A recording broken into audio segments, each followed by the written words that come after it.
வணக்கம் குருவே. வணக்கம் மாணவர்களே, அமருங்கள். இன்று நாம் 4 வேதங்களில் சாராம்சத்தை பற்றி படிக்கப் போகிறோம். ரிக் வேதம் என்பது மிக பழமையான வேதம், 10 மண்டலங்களை கொண்டது. இது எதை பற்றி கூறுகிறது குருவே? கடவுளை வழிபடும் முறையை பற்றி கூறுவதே ரிக் வேதம். யஜுர்வேதத்தில் உள்ள ஸ்லோகங்களை மீண்டும் மீண்டும் உச்சரிக்கும் போது வாழ்க்கையில் மற்றற்ற மகிழ்ச்சி, வாழ்க்கையில் வளர்ச்சி என அனைத்தும் மக்களுக்கு கிட்டும். ஆச்சரியம் தானவில்லை குருவே. மற்ற 2 வேதங்களை பற்றி சொல்லுங்கள் குருவே.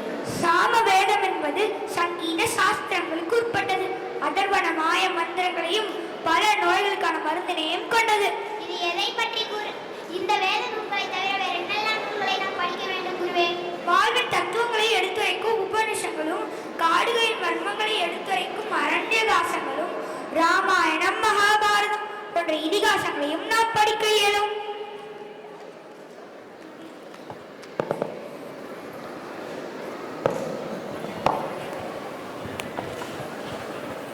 ஏ அப்பா, படிப்புங்கிறது இந்த காலத்துல மட்டும் இல்ல, அந்த காலத்துலயும் கஷ்டமா தான் இருந்திருக்கும் போல.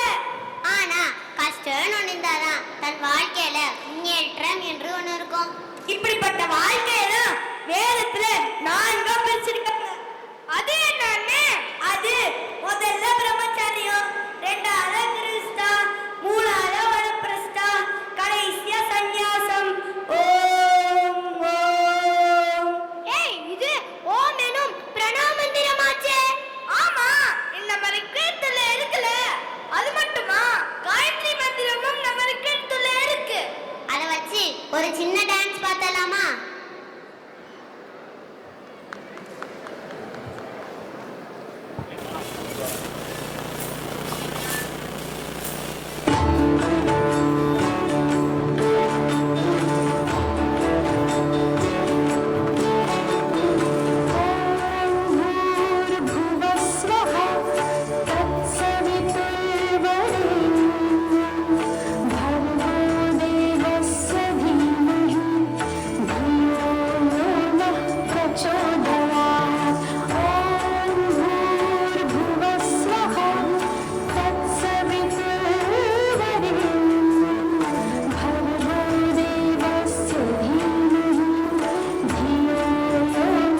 டைட்டில் சாங்கா வச்சிருவார் போலயே.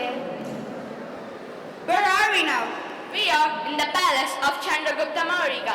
He is Chanakya, a renowned strategist and unparalleled in man I am a huge fan of.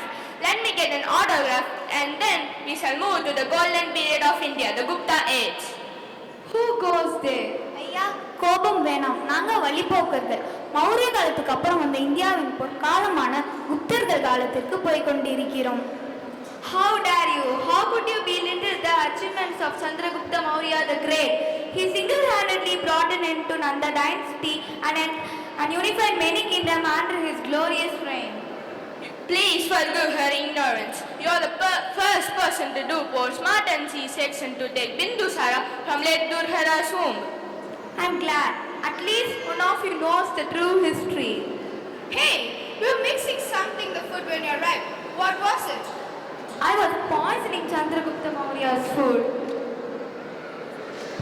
Chanakya, நீங்களா சந்திரகுப்த மௌரியரை கொலை செய்ய பார்க்கிறது? No, I am trying to create resistance in his body for poison so that he cannot be brought down by his deceiving enemies. Would you like to taste some of our Mauryan's food?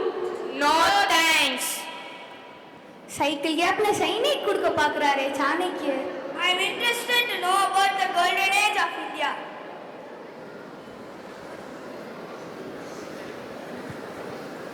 Chandragupta பேரரசருக்கும் சாணக்கியருக்கும் எனது வணக்கம். எனது பெயர் ஆரியப்பட்டா. நான் மன்னர் விக்ரமாதித்தனின் தூதுவனாக வந்துள்ளேன். Oh, a messenger? He is not a mere messenger, but the world-renowned mathematician. From the invention of zero to the number line, his contribution to humanity is countless. நான் வெறும் தூதுவனாக மட்டும் வரவில்லை. விக்ரமாதித்தனின் அவர் ரத்தின அவையில் நடக்கும் கலை நிகழ்ச்சிக்கு உங்களை அழைத்து செல்ல வந்துள்ளேன். I would like to witness the 9 gems of Vikramaditya's court. All of you come with us to witness the golden age of India.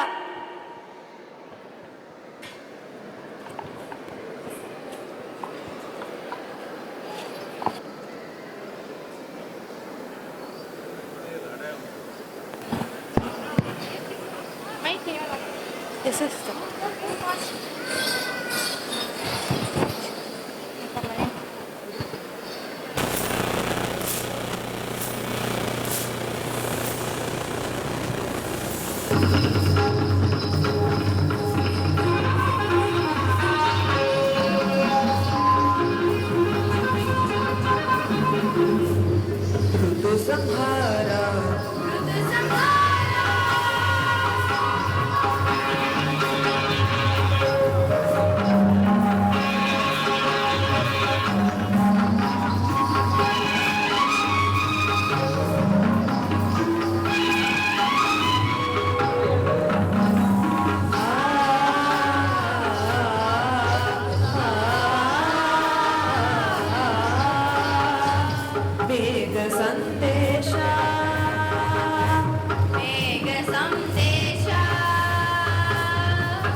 Abhijnana Mansa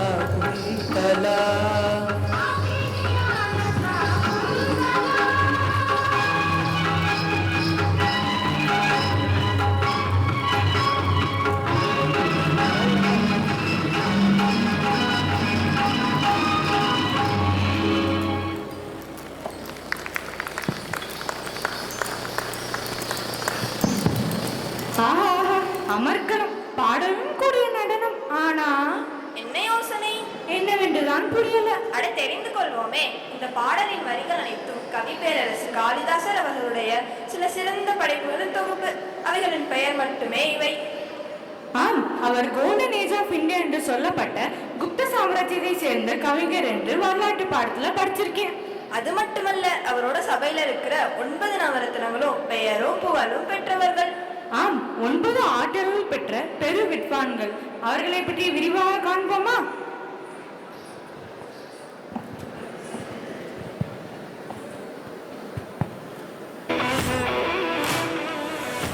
Chandragupta II, one of the most illustrious rulers of the Gupta Empire, popularly known as Vikramaditya. He is celebrated for fostering art, culture and scholars. His court was graced by 9 eminent scholars, collectively known as the Navratnas or the 9 gems. Here is the overview of these 9 gems and their contributions. Varahamara, an astronomer, astrologer, and a mathematician who wrote Brihat Samhita and Panchatantrika, which revealed the secrets of the universe from astrology to astronomy. Amarasingha, a Sanskrit lexicographer and a poet. He is celebrated for compiling the Amarkosa, a famous Sanskrit thesaurus. It is still a critical resource for Sanskrit grammar. Vetalabhata, a magician and scholar. He is connected to the Vikram and Vetal stories in which he appears as the ghost Vetala and poses riddle to the legendary king of Vikramaditya. Shanku, an expert in architecture and a sculptor. He designed magnificent temples and sculptures blending art and spirituality. Dhanvantari, father of Ayurveda and eminent physician. He possesses profound knowledge of medicine, toxicology and surgery. He is mythologically associated with the churning of the ocean. Karnakakara, a poet known for his work using complex poetic devices. He is said to have had a literary rivalry with Kalidasa. Varuchi, a grammarian and a Sanskrit scholar. It is believed that multiple historical figures have shared his name. He is credited for composing the Prakrit grammar. Shapnaka, he is often identified as an astrologer and a Jain ascetic. He is the advisor of the court. Kalidasa, the greatest poet and dramatist in the Sanskrit language, the court poet of Chandragupta II. His works were considered as the masterpiece of Indian literature. And here you see the magnanimous courtiers of Vikramaditya.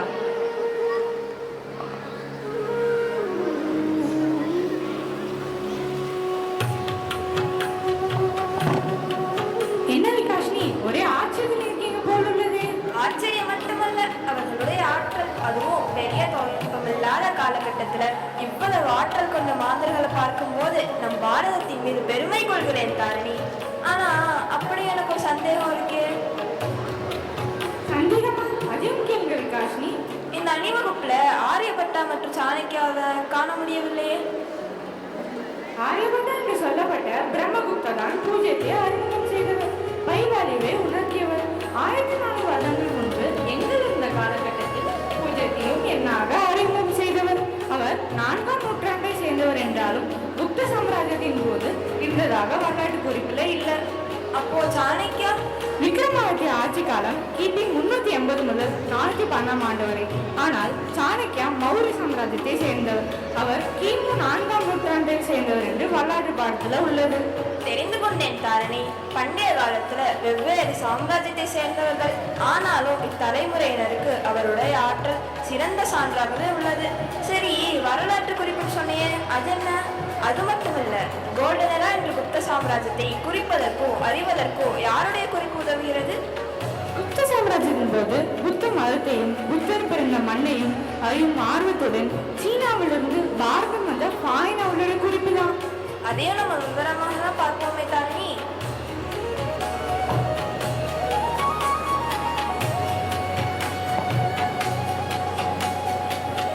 இந்தியாவுக்கு வருகை தந்த முத சீன பயணி யாருன்னு தெரியுமா? அவர் தான் பாக்யான். அவர் கிபி 374ல சான்சியில பிறந்தாரு. அவர் புத்த மதத்தை பின்பற்றினாரு. புத்த மதத்தோட பரிணாம வளர்ச்சியை வெளிச்சம் போட்டும் காட்டும் புத்தகத்துல பாஹேன் தன்னோட அனுபவங்களை ஆவணப்படுத்தினார். அவரோட மரபுகளை விவரிக்கும் அவர் இங்க உள்ள புத்த யாத்திரை மையங்களை பார்வையிடுவதே அவரோட இந்திய பயணத்தோட முக்கியமான குறிக்கோளாக இருந்தது. குமாரஜீன் ஸ்ரீராண பாக்யான் கிபி 5ஆம் ஆண்டில் 2ஆம் சந்திரகுப்தரின் ஆட்சி காலத்தில் இந்தியாவுக்கு வந்தார். அவர் ஒரு சீன பௌத்த துறவி. அது மட்டும் இல்லாமல் பண்டைய இந்தியாவின் பயணிகளிலும் ஒருவர். அவர் கற்பித்தல் புத்தகங்களை தேடினால் அவர் இந்தியாவிற்கு மத்திய ஆசியா வழியாக பயணம் செய்தார். பழங்காலத்திலே இந்தியாவுக்கு பல்வேறு நாட்டில இருந்து பல பார்வையாளர்கள் வந்திருக்காங்க. அப்படி வந்து சீன பயணிகளில் பாஹேனும் ஒருவராம்.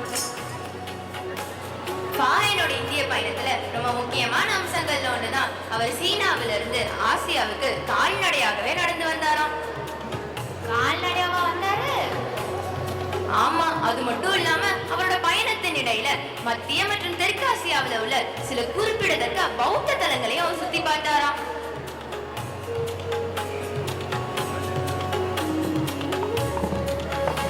பௌத்த புனித நூல்களை தேடி அவரோட சாப்பிடத்திற்கும் மேலாக பயணம் சென்றார். புனித பௌத்த நூல்கள் மட்டுமல்ல, அவை இணைச்சலையும் சேகரித்து படிப்பதே நோக்கமாக இருந்தது. புத்த பேரரசுல இருக்கிறதுல முக்கியமான ஆட்சியாளர் யாருன்னு தெரியுமா? முதலாம் சந்திரகுப்தர் தான கபிலன்? இல்ல, அது 2ஆம் சந்திரகுப்தர். அவரோட ஆட்சி காலத்துலதான் பாஹேன் இந்தியாவுக்கு விஜயம் செய்தாரு. ஆனா இவ்வளவு பெரிய மன்னர் ஆட்சி காலத்துல இந்தியாவுக்கு வந்திருந்தாரும் பாஹேன் அவரை பத்தி வெறும் சின்ன குறிப்புகள் தான் எழுதி வச்சுட்டு போயிருந்தாரு. அப்புறம் அவர் மீதி நேரங்கள்ல என்ன செஞ்சுக்கிட்டு இருந்தாரு? அவரோட பெரும்பாலான நேரத்தை புத்த மத தலங்களை ஆராய்வதற்கும் புத்த மத நூல்கள் கையெழுத்து பிரதிகளை சேகரிப்பே செலவிட்டார். அவர் கற்பித்தல் 2ஆம் சந்திரகுப்தரின் காலத்துலதான் மக்களின் ஒழுக்கம் மிகவும் உயர்ந்தது. மக்கள் ஒருவருக்கொருவர் நம்பிக்கைகள், மரபுகள், அது மட்டும் பழக்க வழக்கங்களையும் மதிச்சாங்க. பாஹேன் பார்லி புத்தகத்தை தங்கி இருக்கும் பொழுது புத்த மதத்தின் பிரிவுகளான மகாயன மற்றும் ஹீனையான பிரிவுகளை பற்றி தகவல்கள் பெற்றாராம். அதை புரிஞ்சுக்க சமஸ்கிருதத்தை கற்றுக்கொண்டாராம். பாஹேன் அவரோட சொந்த ஊர்ல இருந்து பல வகை தாவரங்களை கவனித்தார். அது மட்டும் இல்லாம பல வகை மரங்களையும் கட்டிடங்களையும் அடையாளம் காண உள்ளூர் வழிகாட்டுதலை நம்பியிருந்தாரு. ஒரு மகாயான மரத்தில் மதநூலான வினய பிடகத்தின் பிரதியை கண்டுபிடிச்சாராம். அதன் உள்ளடக்கங்களை புரிந்து கொள்ள சமஸ்கிருதத்தை கற்றுக்கொண்டு வீடு திரும்பிய பிறகு சீன மொழிபெயர்த்து சீன புத்த மத வரலாற்றை வடிவமைத்தாராம். கௌதம புத்தரின் பிறப்பிடமான லும்பினியை பார்வையிட்டாராம். 2ஆம் சந்திரகுப்தரின் ஆட்சி காலத்தில் பாஹ்யான் நீங்க வந்து சீனா திரும்பி என்ன செய்தான்னு பாப்போமா மக்களே? சொல்லுங்க கபிலர். புத்த மதத்தோட பரிணாம வளர்ச்சியை வெளிச்சம் போட்டும் காட்டும் புத்தகத்துல பாஹ்யான் தன்னோட அனுபவங்களை ஆவணப்படுத்தினாரு. அவரோட குறிப்பிடத்தக்க படைப்பான போக்போவி, அதாவது பௌத்த ராஜ்யங்களின் பதிவு, இது இந்திய துணை கண்டத்துல பௌத்த வாழ்க்கை முறையை பற்றி நிறைய நுண்ணறிவுகளை தருது. மக்கள் தங்கள் மதத்தின் சுதந்திரமாக பின்பற்றவும் பிரச்சங்கிக்கவும் பிரச்சாரம் செய்வதற்கும் சுதந்திரம் இருந்தது. அது மட்டும் இல்லாம ஒவ்வொரு மதத்தின் மன்னரின் தலையீடே இல்லையா. ஆனா இப்ப அப்படியா கொடியை தூக்கிட்டு வந்துடுறாங்க. குப்தர்கள் தாராள மனப்பான்மை கொண்டவர்கள் அப்படின்னும் அந்த பேரரசு பொருளாதார வெற்றியை கண்டு வருது அப்படின்னும் அவர் கூறினாரு. அது மட்டும் இல்லாம குப்தர்கள் ஆட்சி காலத்துல உள்நாட்டு மற்றும் வெளிநாட்டு வர்த்தகங்கள் செழித்து பொருளாதாரம் ஒரு முக்கிய தூணாக மாறுச்சு. மன்னர்கள் கருணையும் தாராள மனப்பான்மையும் கொண்டவர்களாக இருந்தனர். அதனால மக்களுக்கு வரிச்சுமை மிகவும் குறைவு. இருந்தா 2ஆம் சந்திரகுப்தர் மாதிரி இருக்கணும். மக்களுக்கு வரியே இல்லையா. குற்றவியல் நீதி அமைப்பு சீர்திருத்த தத்துவத்தின் அடிப்படையில் அமைந்திருந்தது. சின்ன குற்றங்களுக்கு சின்ன அபராதங்களும் தண்டனைகளும் தான் விதிக்கப்பட்டது. ரொம்ப கொடூரமான குற்றங்களுக்கு மட்டும்தான் உடல் ரீதியான தண்டனைகள் வழங்கப்பட்டது. இப்பெல்லாம் குற்றம் தான் இருக்குது, ஆனா அதுக்கான தண்டனையே இல்லை. தண்டனை அதான் இப்ப மிகப்பெரிய குற்றம். நிலத்திலிருந்து கிடைக்கும் வருவாய் தான் மக்களின் முதன்மையான வருவாயாக தான் இருக்குது. மக்கள் மறுவாய் மதிப்பீடு அதனால் வசூலை மேற்கொள்வதற்காக ஒவ்வொரு மாவட்டத்திலும் இருந்து அதிகாரிகள் நியமிக்கப்பட்டிருக்காங்க. நிலம் வாங்குவதற்கும் விற்கிறதுக்கும் எந்த தடையும் இல்லையா. வணிகர்கள் ஓய்வெடுக்கிறதுக்கு தங்கள் உடலுக்கு சிறிது ஓய்வு அளிக்க முக்கிய சாலைகள் அருகில் ஓய்வில்லங்கள் கட்டப்பட்டதாம். பயணம் அப்படின்றது ரொம்ப பாதுகாப்பானதா இருந்துச்சு. திருட்டு மற்றும் கொள்ளை சம்பவங்கள் மிக குறைவு. சந்திரகுப்தர் அவரோட பயணிகளுக்கு தேவையான அனைத்து ஆடம்பரங்களையும் வழங்கினாரு. பாத்தீங்களா, இரண்டாம் சந்திரகுப்தர் மக்களுக்கு எவ்வளோ பண்ணியிருக்காருன்னு. சீனாவுக்கு திரும்பும் வழியில ஃபாஹென் ஒரு வன்முறை புயலை எதிர்கொண்டாரு. அதனால அவருடைய கப்பல் ஜாவாவில் தரையிறங்குச்சு. சில மாதங்கள் அங்கேயே கழித்த பிறகு அவர் மீண்டும் சீனாவுக்கு திரும்பினாரு. சீன பௌத்த மத வரலாற்றில் ஃபாஹியான் மொழிபெயர்ப்புகளும் எழுத்துக்களும் ஒரு முக்கிய பங்கு. அவர் நாட்டில் குடியேறி இறக்கும் வரை புத்த சூர்த்தங்களை மொழிபெயர்க்க தொடர்ந்தார். அவர் 400ஆம் ஆண்டு இந்திய சமூகம் மற்றும் ஆட்சி பேரரசு பற்றிய நமது புரிதலுக்கு ஃபாஹியானோட கணக்குகளும் பதில்களும் ரொம்ப அடிப்படையாக அமைந்திருக்கு. அவர் தன்னுடன் எடுத்து சென்ற சமஸ்கிருதம், பிற மொழியில் எழுதப்பட்ட வேதங்கள், நூல்கள், சீன புத்த மரபுகள் மற்றும் கலாச்சாரங்கள் வழிகாட்டும் தத்துவமாக அமைகிறது.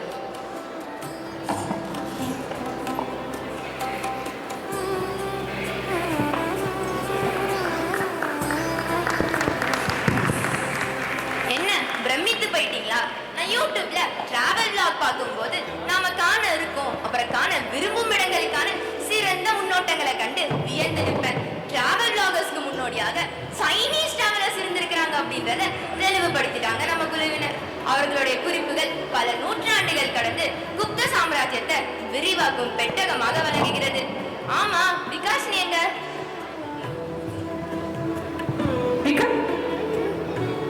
விகாஷினி அவருடைய குறிக்கோள் நோக்கி எம்பசிக்கு போயிருக்காங்க. அதான் ஆக்ஸ்போர்ட் யூனிவர்சிட்டியில மேற்படிப்புக்கு விசா இன்டர்வியூக்கு போயிருக்காங்க. என்ன வளமில்லை இந்நாட்டில், ஏன் கல்விக்கு செல்ல வேண்டும் வேறு நாடு? அதுவும் கல்வி அறிவை மேம்படுத்துவதற்கான முயற்சி தானே. அதுவும் உண்மைதான். பல துறை மேன்மக்களை ஈர்த்த திருநாடு நம்ம பாரதம். உலகத்தோட முதல் பல்கலைக்கழகமும் நம்ம திருநாட்டுல தான் இருக்கு. அதே மாதிரி பல கலைகள் ஒவ்வொரு இடத்துல கற்பிக்கப்படும் முறை வந்ததும் குப்த சாம்ராஜ்யத்தை சார்ந்த இந்த பல்கலைக்கழகத்துல தான். அப்படியா? அந்த நலதா பல்கலைக்கழகத்தையும் சிறப்பாக பார்க்கலாமா?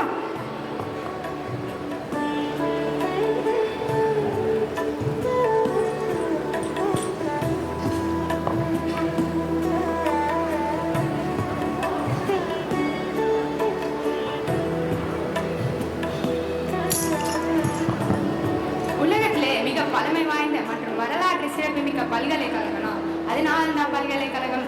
இது இந்திய நாட்டுல பீகார் மாநிலத்துல குப்த பேரரசு காலத்துல குமரகுப்தரால் நிறுவப்பட்டது. இது கிட்டத்தட்ட 14 ஹெக்டேர் பரப்பளவுல அமைந்திருக்கு. நாலந்தா பல்கலைக்கழகம் இந்தியா மட்டும் இல்லாம சீனா, திபெத், இந்தோனேசியா போன்ற பல நாடுகளில் இருந்து 10,000 மாணவர்கள் இங்கு படிச்சிருக்காங்க. இவர்களுக்கு 2000க்கும் மேற்பட்ட ஆசிரியர்கள் கற்றுக் கொடுத்திருக்காங்க. மாணவர்களும் ஆசிரியர்களும் தங்கி படிக்க இந்த நாலந்தா பல்கலைக்கழகம் செயல்பட்டு வந்திருக்கு. இந்திய நாட்டுக்கே பெருமை சேர்க்கும் வகையில கல்வியின் அடையாளமாக இருந்தது இந்த நாலந்தா பல்கலைக்கழகம் தான். ஏன்னா இலங்கை நூலகம் பலாயிரக்கணக்கான புத்தகங்களோட மிக பிரம்மாண்டமான கட்டிடமா வடிவமைக்கப்பட்டிருந்தது. பௌத்த கல்வி மட்டும் இல்லாம அறிவியல், மருத்துவம், கணிதம், தர்க்கம், வானியல் போன்ற பல படிப்புகள் இங்கு கற்றுக் கொடுத்திருக்காங்க. அந்த காலத்திலே இவ்வளவு படிப்புகளா? இது எனக்கு தெரியாம போச்சே. ஒரு நாட்டை அளிக்கணும்னா அந்த நாட்டோட அடையாளமான கல்வி அளிக்கணும். அந்த நோக்கத்துல இந்திய நாட்டுக்கு பெருமை சேர்க்கும்படியான நாலந்தா பல்கலைக்கழகத்தை 3 முறை படையெடுத்து சிதைக்கப்பட்டது. எனது 3 முறை படையெடுத்து தாக்கினார்களா? ஆமா. அது எப்படி? கிபி 445ஆம் ஆண்டு ஸ்கந்தகுப்தோட ஆட்சி காலத்துல ஹன்ஸ் படையினர் வீரவரோட தலைமையில இந்த நாலந்தா பல்கலைக்கழகத்தை தாக்குனாங்க. அதுக்கப்புறம் மறுபடியும் ஸ்கந்தகுப்தரோட வாரிசுகளால மறுசீரமைக்கப்பட்டு இங்கே வந்தது. ஸ்கந்தகுப்தரோட வாரிசுகளை பாராட்டியே ஆகணும். மறுபடியும் 7ஆம் நூற்றாண்டுல ஹர்ஷவர்தன் ஆட்சி காலத்துல படையெடுத்து கடுமையாக சிதைக்கப்பட்டது. மறுபடியும் மறுசீரமைக்கப்பட்டது. மறுபடியுமா? முயற்சி திருவினையாகும்னு இதைத்தான் சொல்லுவாங்க போல. அதுக்கப்புறம் 1193ஆம் ஆண்டுல பக்தியார் கீல்ஜியான் ராணுவ படையால முற்றிலும் சிதைக்கப்பட்டு பல கல்வி பொக்கிஷங்கள் சூறையாடப்பட்டது. இந்த நாலந்தா பல்கலைக்கழகத்தோட நூலகம் மட்டுமே தொடர்ந்து 3 மாதங்களாக எரிந்து அணைஞ்சிருக்குன்னா அதுல உள்ள புத்தகங்களோட எண்ணிக்கையை நீங்களே நினைச்சு பாருங்க. அங்க லட்சக்கணக்கான புத்தகங்கள் இருக்குமோ? ஆமா, உலகம் முழுவதும் சுற்றி வந்த யாங் சாங், கியாங் சங் போன்ற சீன பயணிகள் இங்கு படிச்சிருக்காங்க என்று குறிப்பிட்டிருக்கு. பூஜ்ய தேவை எண்ணாக கண்டறிந்து அங்கீகரித்த கணித மேதை மற்றும் ஆலை மேதை ஆரியபட்டா 7ஆம் நூற்றாண்டுல இந்த நாலந்தா பல்கலைக்கழகத்தோட தலைவரா இருந்தாரு. இந்த நாலந்தா பல்கலைக்கழகத்துல மாணவர்கள் யாருக்கும் அவ்வளோ எளிமையான சேர்க்கை நடைபெறல. எழுத்து தேர்வு, வாய்மொழி தேர்வுன்னு பல நுழைவுத் தேர்வுகள் மூலமா தான் இங்க மாணவர்கள் தேர்வு செய்யப்பட்டிருக்காங்க. அந்த காலத்துல இவ்வளவு தேர்வுகளா? இப்படி பல பெருமைகளை பேச நாலந்தா பல்கலைக்கழகம் அழிந்தது இந்தியாவுக்கு மட்டும் இல்லாம இந்த உலகத்திற்கே ஒரு பெரிய இழப்பு. அழிந்து போன புத்தகங்கள், ஓலைகள், மருத்துவ குறிப்புகள் இவையெல்லாம் பல தலைமுறைகளுக்கும் சேர்த்து வைக்க வேண்டிய பொக்கிஷங்கள். கண்டிப்பாக. 2006ஆம் ஆண்டு அப்போதைய ஜனாதிபதி ஏபிஜே அப்துல் கலாம் அவர்களோட அறிவிப்பின்படி 2014ஆம் ஆண்டிலிருந்து இந்த நாலந்தா பல்கலைக்கழகம் மறுபடியும் புது பொலிவோட இங்கே வந்துட்டு இருக்கு. இவ்வளவு பெரிய கல்வி பொக்கிஷத்தை அவ்வளவு எளிதா எப்படி அழிய விட முடியும்? கண்டிப்பா முடியாது. அதனால தான் நம்ம இந்திய அரசு பல முயற்சிகள் எடுத்து திருப்பி புதுப்பிச்சிருக்காங்க. நமக்கும் வாய்ப்பு கிடைச்சா கண்டிப்பா இந்த நாலந்தா பல்கலைக்கழகத்தில் சென்று படிப்போம். படிப்பா? அங்க என்ன படிப்புகள் இருக்கு? இங்க அறிவியல், மருத்துவம் போன்ற பல படிப்புகள் இருக்கு. அப்புறம் என்ன, இந்த படிப்புகள் எல்லாம் ஆர்வமுள்ள மாணவர்கள் இந்த நாலந்தா பல்கலைக்கழகத்தில் சென்று படிச்சு நம்ம பள்ளிக்கு பெருமை சேர்ப்போம்.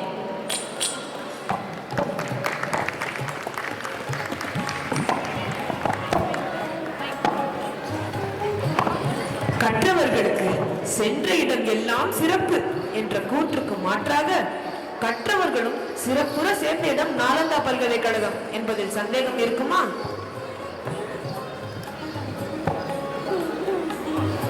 இப்படியே பல சான்றுகள் கோல்டன் ஏஜ் என்று குப்த சாம்ராஜ்யத்தை நிரூபித்துக் கொண்டிருக்கிறது. இன்று நாம் கண்ட சிறு விஷயங்களை முன்னோட்டமாக எடுத்துக்கொண்டு இன்னும் பல விஷயங்களை அறிந்து கொள்ள விதைகளாக எடுத்துக்கொள்வோம் என்ற உறுதியுடன் எங்கள் குழுவுடன் விடைபெறுகிறேன். நன்றி, வணக்கம்.